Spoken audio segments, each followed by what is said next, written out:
Урматтуу угармандар, сиздер менен бүгүн абдан өзгөчө, терең маанилүү чыгарманы бирге барактап, үн аркылуу сапарга чыгабыз.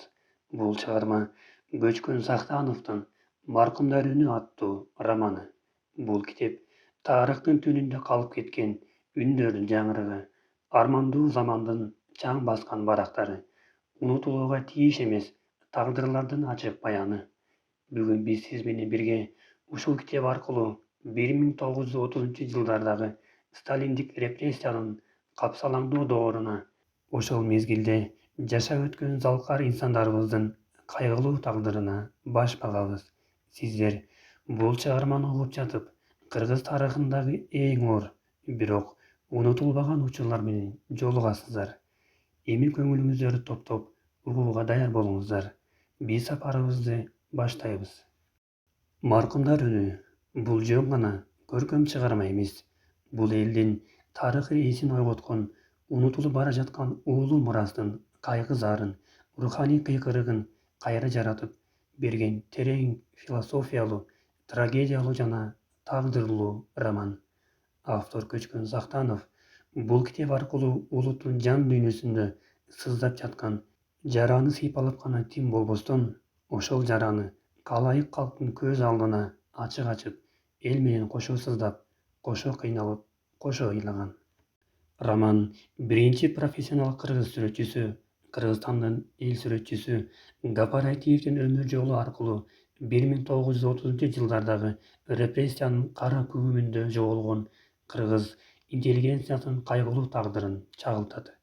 Гапардын образында кыргыз элинин жаралуучу жаңы доор алдындагы руханий жана маданий каршылыгы, коомчулуктагы өзгөрүүлөр, социалисттик идеология менен салттуу дүйнө таанымын тиреши чагылдырылат.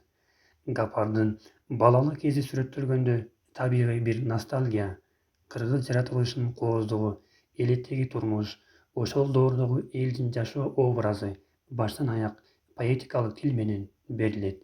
Бирок бул жаңыры алдындагы тынчтык сыяктуу. Андан аркы окуялар суюк булут болуп каптап, андан соң күркүрөгөн доор келет. Бул репрессиялар. Китепте Гапар Айтиевдин тышкары тарыхта калган нечендеген залкарлардын Касым Тыныстанов, Жусу Абдрахманов, Алыкул Осмонов сыяктуу кыргыз элинин мыкты уулдарынын образдары жаратылган. Алардын ар биринин тагдыры бүтүндөй бир элдин тагдыры.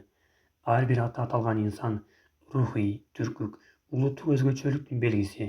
Бирок ошол эле мезгилде алар репрессиянын курмандыктарына айланышат. Алардын үнү бул маркумдардын үнү, алардын арманы элдин арманы.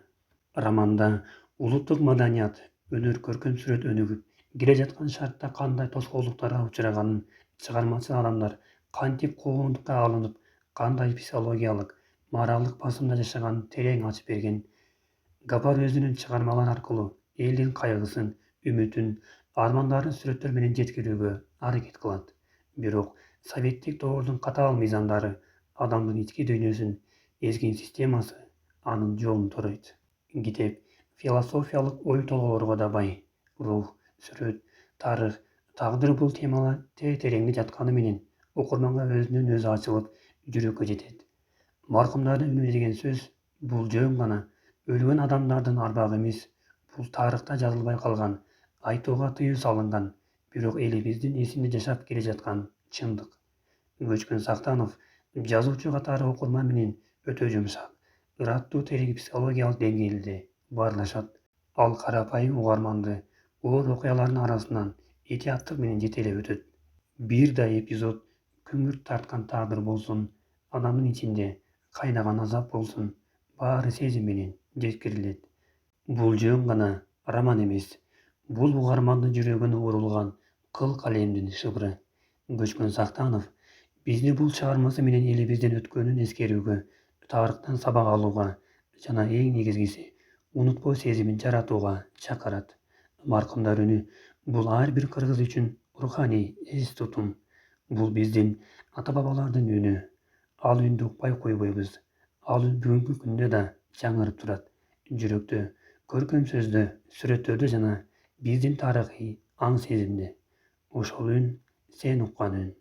Марқұмдар үні.